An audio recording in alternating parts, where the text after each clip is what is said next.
Le 13 mars 1997, à Phoenix, des milliers d'habitants lèvent les yeux au ciel. Ce qu'ils voient ce soir-là, personne ne pourra jamais l'expliquer. Une formation de lumière gigantesque, silencieuse, planant au-dessus de la ville. Certains parlent d'un engin d'une taille colossale. L'armée, elle, évoque des fusées d'entraînement. Mais les témoins, eux, n'ont jamais oublié. C'est l'un des mystères les plus troublants de la fin du XXe siècle.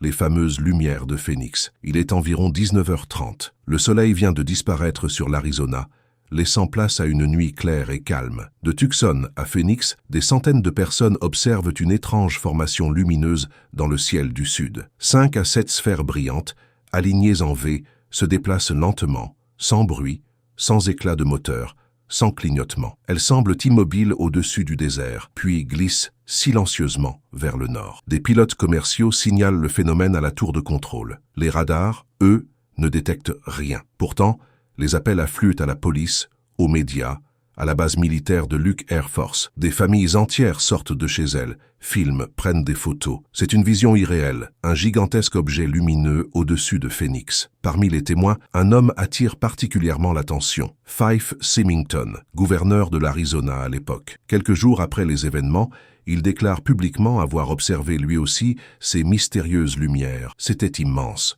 Je n'avais jamais vu quelque chose d'aussi impressionnant. Ce n'étaient pas des fusées. Pourtant, dans un climat de moquerie et de scepticisme, il décide de désamorcer la panique. Lors d'une conférence de presse, il met en scène une plaisanterie afin de détendre l'atmosphère. Des années plus tard, il s'en excusera sincèrement. « J'ai voulu calmer les esprits. Mais je dois dire la vérité, moi aussi j'ai vu cet objet, et il ne ressemblait à rien de connu. » Cette confession tardive bouleverse l'opinion. L'affaire, que beaucoup prenaient pour une exagération collective, prend soudain une tournure beaucoup plus sérieuse, car le gouverneur lui-même venait de confirmer ce que des milliers de citoyens avaient rapporté cette nuit-là. Les témoignages affluent par centaines. Des policiers, des pilotes, des médecins, des familles entières. Tous décrivent la même chose. Un immense objet volant en forme de V, plus grand qu'un terrain de football, se déplaçant lentement et sans bruit au-dessus de leur tête. Certains disent que l'objet masquait les étoiles. D'autres affirment avoir senti une pression étrange dans l'air, comme si l'atmosphère vibrait autour d'eux. Les lignes d'urgence sont saturées. Les chaînes locales reçoivent un déluge d'appels. Pourtant, les radars civils ne détectent rien. Pas une seule trace. Tout se passe comme si cet objet gigantesque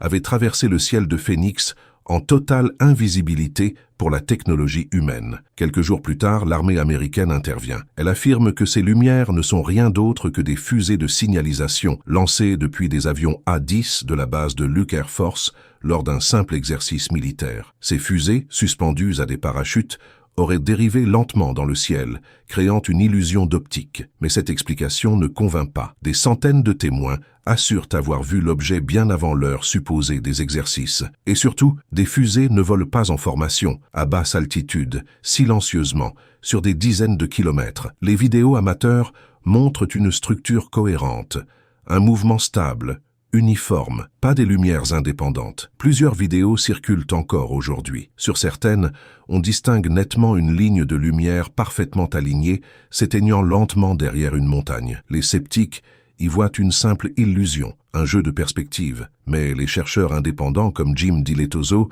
qui ont analysé les enregistrements, affirment que la signature lumineuse ne correspond à aucun type de fusée connue. Après quelques semaines, le sujet disparaît peu à peu des journaux. Les témoins sont tournés en ridicule, les images classées comme canulars. Pourtant, dans les registres de la police, plus de 700 témoignages concordants sont enregistrés. Tous décrivent la même scène, à la même heure, avec les mêmes mots. 20 ans plus tard, le mystère reste entier. Des documentaires et des émissions de télévision relancent l'enquête. En 2017, plusieurs témoins originaux sont réunis à la télévision. Leurs récits restent identiques, précis et remplis d'émotions. Aucun d'eux n'a changé de version. 3 hypothèses dominent encore aujourd'hui. La première, un test secret de l'armée américaine, impliquant un prototype d'aéronef triangulaire ultra furtif, peut-être le fameux TR-3B. La deuxième, une illusion d'optique causée par des fusées et des effets atmosphériques inhabituels. Et enfin, la troisième, l'hypothèse extraterrestre, un contact à grande échelle,